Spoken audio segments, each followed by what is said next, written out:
Hello, everybody. This is Michael Flecha. Yes, I am filling in for Anthony Florio as we welcome you to the season finale of Strictly Sports Football Friday. Delighted to be here with you guys. As you may know, this is a little bit of a departure. Normally, it's Anthony Florio that normally does the lead in.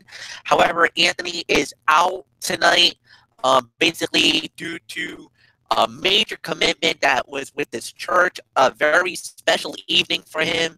Um, he's already gone on record saying it's like one of the greatest experiences he's ever had in his entire life. When it comes to him and his church of the Oasis of Grace Ministry in Providence. So with that said, and due to work commitments beyond my control and Michael Bullock's control, Anthony Florio has basically given me the reins of the show. So I got the keys to the car, and hopefully me and Bullock does not drive it into one of these foot-long snow piles that's out there tonight. Hopefully we'll keep it in one piece and everything is all good. I've dealt with that for one night only. I know. So we definitely got a lot to talk about. We're going to be getting into Wild Card Weekend, and we're also going to be previewing the college football national championship game that's going down Monday night at the Dome, the Mercedes-Benz Dome in Atlanta in the ATL. We'll get into that and how that happened in just a little bit. But we are going to start it off on Wild Card Weekend, and it all begins tomorrow afternoon, 4:30 Eastern, on a simulcast on ESPN and ABC. It's the Monday Night Football crew, John Gruden, the new head coach of the Oakland Raiders, and Sean McDonough. They're going to have the game for you, as it will be the Tennessee Titans, one of the wild card winners out of the AFC, against the AFC Western Division champions and the number 4 seed, the Kansas City Chiefs. This is the 4 versus the 5 in this battle. I'm just going to say it. Matchup. Going into this, Kansas City was, without a doubt, probably the best team out of the AFC.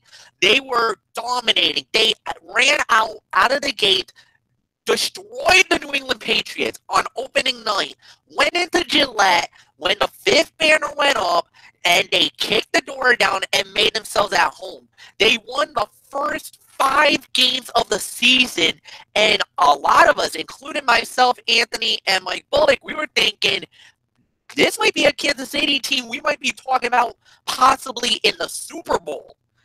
Well, then all of a sudden, the wheels came off the wagon.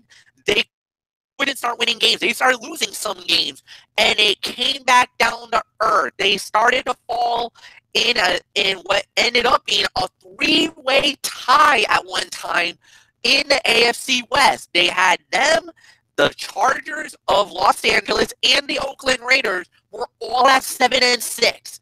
All of a sudden, Kansas City flipped the switch, and now they look like the Kansas City that dominated earlier in the year, and they won the AFC West, and this is why they are back in it, and who knows what we're going to get now. With Tennessee, they were one of those teams that was Jekyll and Hyde. They had a few good games, not so great in some other points in the season. But then they got a key break towards the end of the season, got a huge win over the Jacksonville Jaguars, and coupled with the Baltimore Raven loss that happened on Sunday, which was totally inexplicable and unbelievable. And we'll get into another team that benefited from that in just a little bit. But that gave Tennessee the ticket that they needed. They are in the playoffs. But I'm going to say it. You're going in the loudest venue of all. You're going to Arrowhead with the Chiefs. The Chiefs has a deadly team right now. I think they've really turned that corner. I think the Kansas City Chiefs will win. They will move on to the divisional round. Give me the Chiefs to win this one. 27-17 is my final score. Michael Bullock, come on in, my friend. Give me your thoughts on the Titans and the Chiefs. Yeah, yeah. This Kansas City Chiefs team has definitely turned the corner after that losing skid that they were on, after that hot start they were off to at the beginning of the year, and they're looking like that team at the beginning of the year. But now the question is, can they keep it up in the playoffs? We're going to find out starting tomorrow. And Tennessee, like you said, they're one of those teams that's been pretty much up and down, but somehow they got in.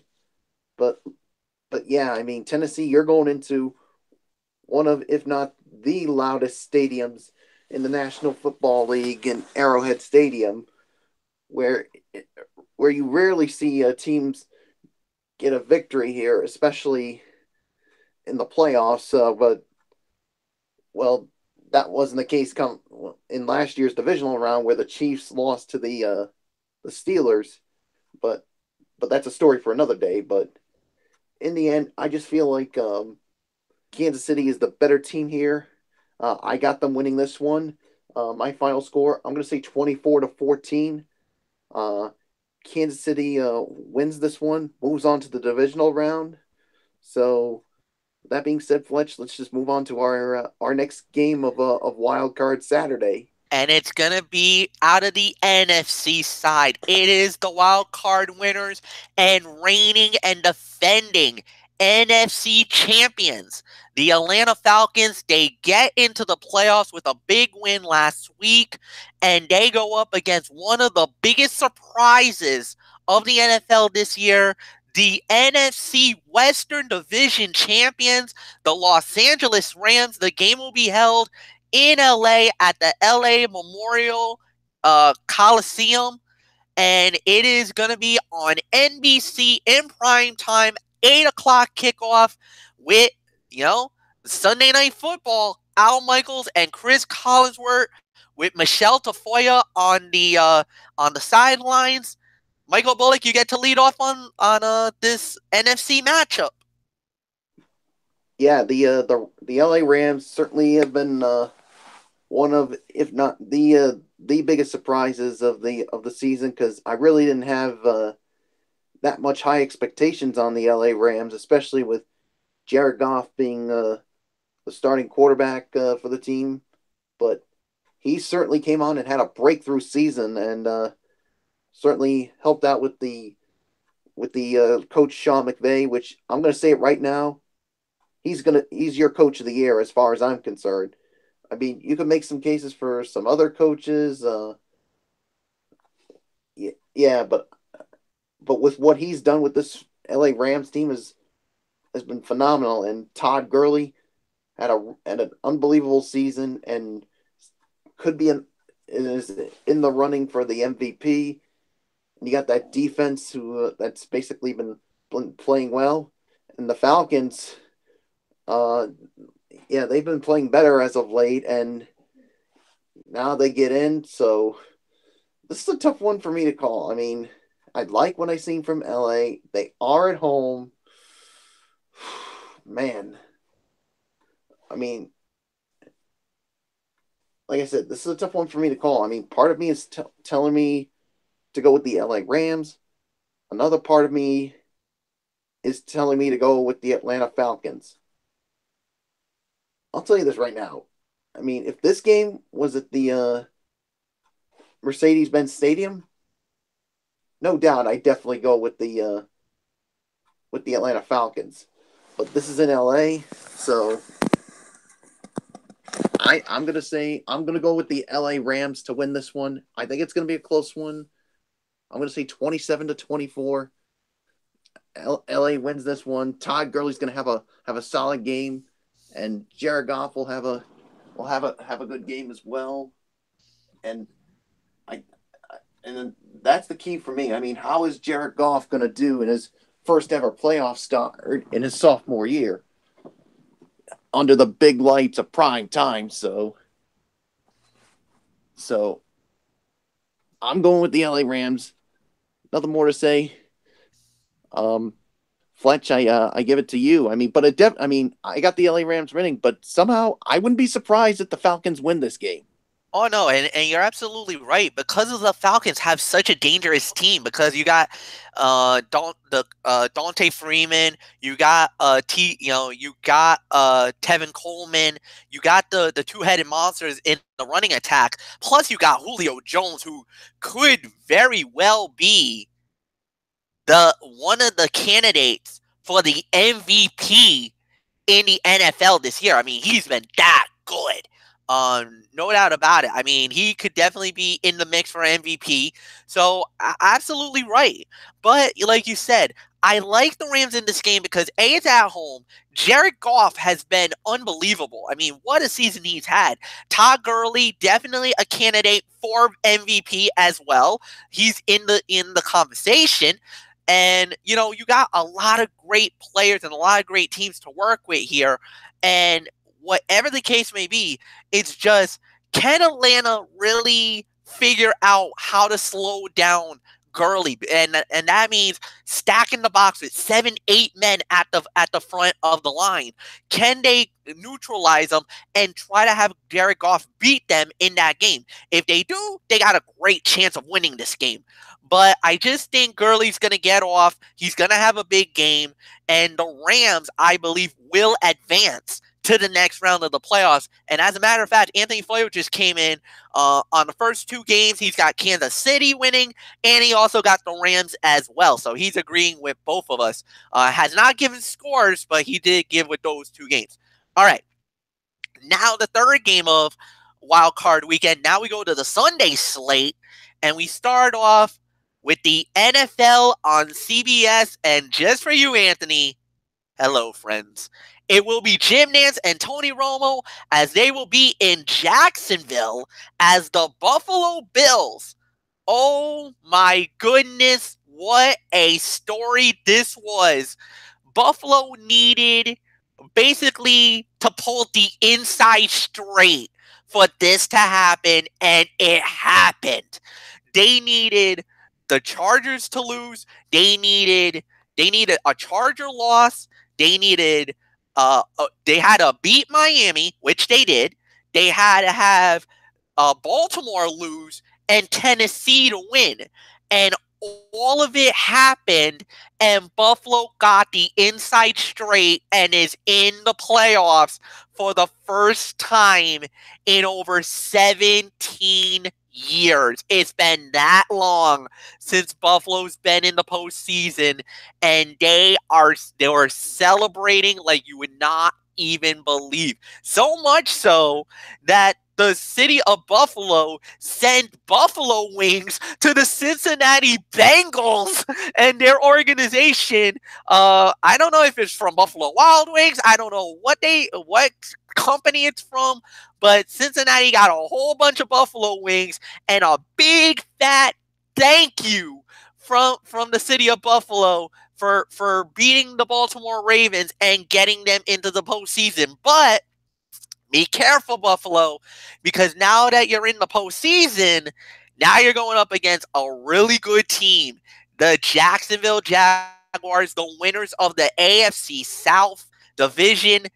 Oh my goodness, this could be a fun game. I really like Jacksonville in this game because of the fact that I think Leonard Fournette was an unbelievable surprise. The wide receiving core is deceivingly good. And you know what? I got to say it. Blake Bortles is not bad. He's not the best of the quarterbacks in the postseason going in, but he's good enough. He keeps the game moving. He's a game manager. He's almost like an Alex Smith, guys. He is a game manager. He doesn't kill you, but he doesn't put any of the flashy numbers. But the one thing Buffalo's got a major problem with is LaShawn McCoy is a game-time decision. He got hurt last week in the game against the Dolphins. Right now, it's uncertain if he's going to even play on Sunday. They're hoping they can get him because if they don't get him, that's a lot of pressure on Tyrod Taylor and the receiving core and everything else. And plus, you're going up against the number 3 defense in the NFL this year. The Jacksonville Jaguars is getting to the quarterback. They've been lighting it up with the INTs. They are a top 5 defense. Sorry, brother. And you actually even went with the Jacksonville Jaguars in this game. I know you. You know, it's one of those head versus heart things for you. For me, this is an easy call in my eyes. The Jacksonville Jaguars beats the Buffalo Bills. They end their dream season and they advance. And if this it actually does hold, they would play the Pittsburgh Steelers in the next round of the playoffs. Remember, the highest seed would play Pittsburgh. The lower seed would play New England. Jacksonville wins. They automatically play the Pittsburgh Steelers on the divisional round, which is on Sunday afternoon, January 14th. And that game will also be on CBS as Iron Eagle and Dan Fouts will have that game at Heinz Field in Pittsburgh. I believe that will happen. It's gonna be like a 20-10 final score for me. The Jacksonville Jaguars moves on and knocks out the Buffalo Bills. Michael Bullock, I give it to you. Yeah, I agree. What a scene it was last week. The Buffalo Bills, they needed help to get into the playoffs. And the Cincinnati Bengals do them a favor, beat the Baltimore Ravens, and then you saw that scene in the locker room where the Bills just went nuts. And they make the playoffs for the first time since 1999. My goodness. But I do agree. I hate to be the bearer of bad news. I think this is where their season's going to come to an end. Jacksonville looks really good, especially on the defensive side of the ball. And like you said, LaShawn McCoy is going to be a game-time decision. And that would be a huge loss for the Bills if they don't have LaShawn McCoy. Because he's one of the best running backs in the National Football League. And to not have him out there would make it even more tougher for the Buffalo Bills here. So I'm going with the Jacksonville Jaguars to win this one. I'm going to say my final score is 20. I'm actually going to say 30-17 is going to be my final score here. And if everything holds out for the AFC side, that would mean Jacksonville goes to Pittsburgh to play the Steelers on divisional weekend on Sunday. Like you said, it's going to be on CBS with Iron Eagle, Dan Fouts, and Evan Washburn. And that would mean if Kansas City wins, that means Kansas City goes to New England to face the Patriots in prime time on CBS. And yes, we got the A-team doing that one. Jim Nantz, Tony Romo, and Tracy Wolfson would do that game. So yeah, that does it for the Saturday portion of Wild. Well, we got one more game on Wild Card Weekend. So, and what would that be, Fletch?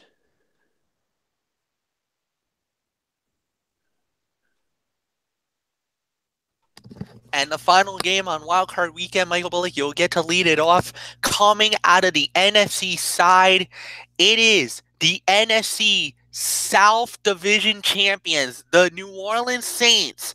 And they go up against, well, a team they're very familiar with, a fellow nemesis of that same division, Cam Newton and the Carolina Panthers, who won a wild card spot.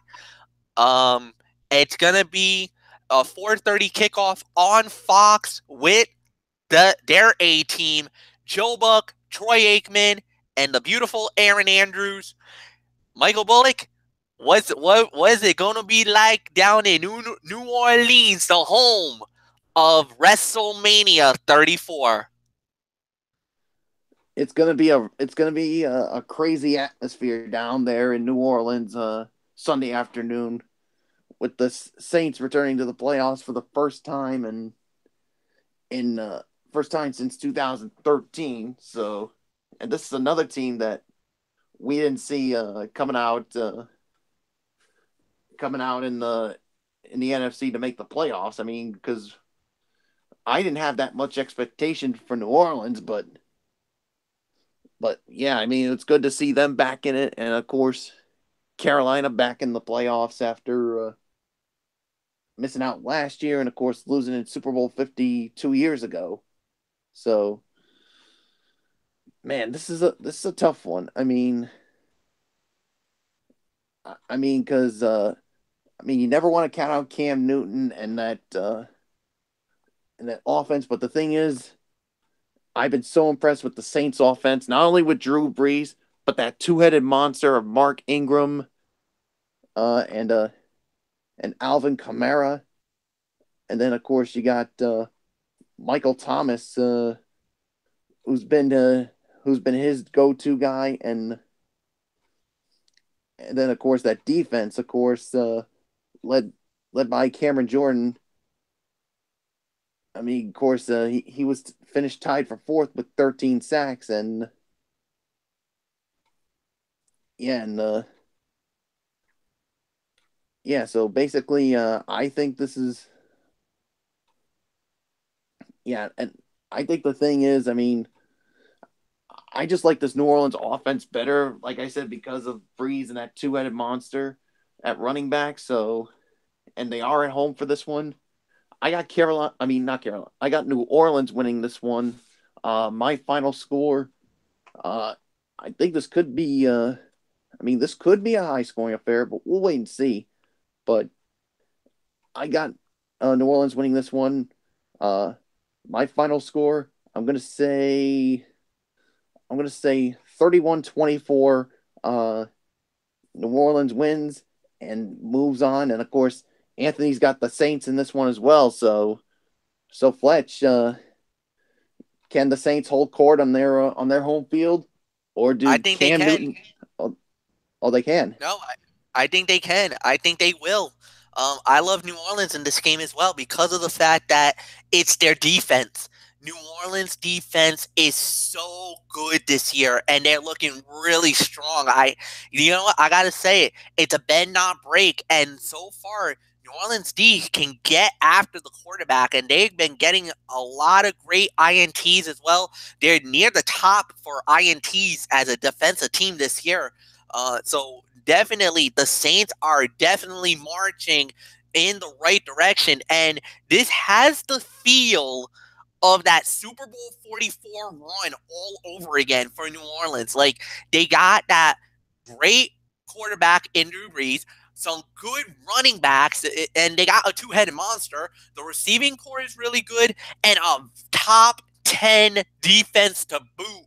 And remember, that was the formula that came all together, and that brought New Orleans the Super Bowl championship all those years ago, where they won it literally 8 years ago, won the whole thing, and won the Super Bowl in Miami, beating the Indianapolis Colts. We all remember the Tracy Porter interception that basically was the game breaker and basically put the nail in the coffin on Peyton Manning and the Indianapolis Colts' hopes to win the Super Bowl that year. Could that happen again? And Drew Brees is obviously. I think he's the only guy left from that Super Bowl championship team. Him and Sean Payton. They're the only two that's I think the remaining members from that 44 squad. So we shall see. I do believe New Orleans will go through and they will move on to the next round of the playoffs. And because I believe they are the four seed, so they would have to wait uh, they would have to wait and see what would happen in the other matchup because they could end up playing the top seed, which is Philly in Philadelphia, or they might have to go into Minnesota and play with the Vikings. Now, that could be an interesting game because if they play against the Vikings, that's a dome team versus a dome team. There's no advantage either way. But remember, they played each other in the first week on Monday Night Football, and the Vikings crushed crushed the Saints that night. So we'll wait and see what happens then. We'll definitely get into it next week when Strictly Sports comes back and we have our winter season premiere. Sports, and we'll get into all the divisional playoff action, and we will go from there. All right, it's time. Our main event of the evening this week is the college football playoff national championship game, as it will be it's going to be number 3 versus number 4. Number 3, the Georgia Bulldogs versus number 4, the Alabama Crimson Tide. Now, if you saw the games last week, especially let's just say it, the Rose Bowl game between Georgia and Oklahoma, flat out 5-star classic, maybe the great, not just maybe, the greatest Rose Bowl game we've ever seen in college football history. Definitely, without a doubt, the greatest game in the entire college football playoff since they've instituted this new rule about 3 years ago. This was straight up money. It was unbelievable how this game ended. Georgia winning in double overtime on a walk-off touchdown to upend Oklahoma at the end. My God, what a game it was. Without a doubt, one of the greatest games in Rose Bowl history. I'll even say it was even better than when USC and Texas battled it out. That was Matt Leinart and Reggie Bush versus Vince Young for the national championship. And that game, I think, got overtaken. This game was even better than that. And that says something for me to say, being the Rose Bowl mark. Of course, Alabama handled their business, crushing the number 1 and defending national champion Clemson, and now the big game, the national championship on the line at the Mercedes-Benz Stadium in Atlanta, Georgia. It's the college football crew, the big crew.